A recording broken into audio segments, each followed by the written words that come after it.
കണ്ണൂരിൽ ഹിന്ദിയിലാണ് വോട്ട് പിടുത്തമെങ്കിൽ മലപ്പുറത്ത് താമര അടയാളത്തിൽ വോട്ട് തേടുന്ന ഒരു തമിഴ്നാട്ടുകാരൻ സ്ഥാനാർത്ഥിയുണ്ട്. കോയമ്പത്തൂർ RS പുരം സ്വദേശി ലക്ഷ്മൺ ജിയാണ് മലപ്പുറം നഗരസഭയിലെ കാവുങ്ങൽ വാർഡിലെ BJP സ്ഥാനാർത്ഥി. തമിഴ്നാട്ടിലാണ് ജനനമെങ്കിലും നല്ല മലയാളത്തിൽ തന്നെയാണ് അദ്ദേഹം വോട്ട് തേടുന്നത്.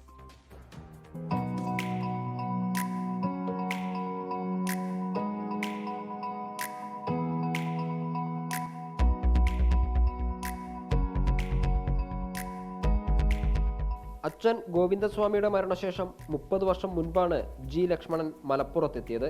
അദ്ദേഹത്തിന്റെ അമ്മ തലശ്ശേരി സ്വദേശിയും ഭാര്യ മലപ്പുറംകാരിയുമാണ്. 2 സഹോദരിമാരെ മലപ്പുറത്തു തന്നെ വിവാഹം ചെയ്തു നൽകി. ബാക്കി ബന്ധുക്കളെല്ലാം കോയമ്പത്തൂരിലുണ്ട്. 1.5 വർഷം മുൻപാണ് BJPയിൽ ചേർന്നത്. ഒരു 1.5 കൊല്ലമായിട്ട് നല്ല തീവ്രമായിട്ട് ഈ BJP പ്രവർത്തിച്ച് വരുന്നുള്ളൂ. അതിലൊരു നല്ലൊരു കമ്പുണ്ട് ഈ പാർട്ടിനോട്. അവർ ചെയ്യുന്നതൊക്കെ കറക്റ്റാണ്. എന്ത് ചെയ്താലും അത് കറക്റ്റായിട്ടാണ് വരുന്നത്. അപ്പോൾ ഞാൻ അതിൽ സീരിയസ് ആയിട്ട് ഇറങ്ങി. ഇങ്ങനെ പാർട്ടിയിൽ വന്ന് പ്രസിഡന്റ് വന്ന് എന്നോട് ചോദിച്ചു, ഇതുപോലെ കാവുങ്കൽ 13-ാം വാർഡിൽ മത്സരിക്കാൻ താല്പര്യമുണ്ടെന്ന് ചോദിച്ചു. ഞാൻ ഓക്കെ പറഞ്ഞു. അങ്ങനെ നിന്നു.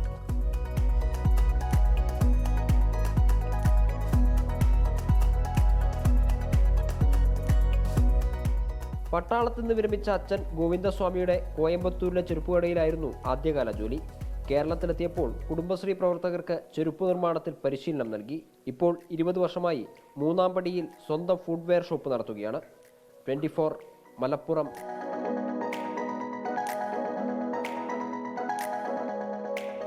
ലോകത്തെവിടെയായാലും ഏത് സമയത്തും 24 വാർത്തകളും ഓഗ്മെന്റഡ് റിയാലിറ്റി പാക്കേജുകളും എക്സ്പ്ലെയിനറുകളും വിശദമായി കാണാൻ ഞങ്ങളുടെ YouTube ചാനൽ നിങ്ങൾക്ക് സബ്സ്ക്രൈബ് ചെയ്യാം.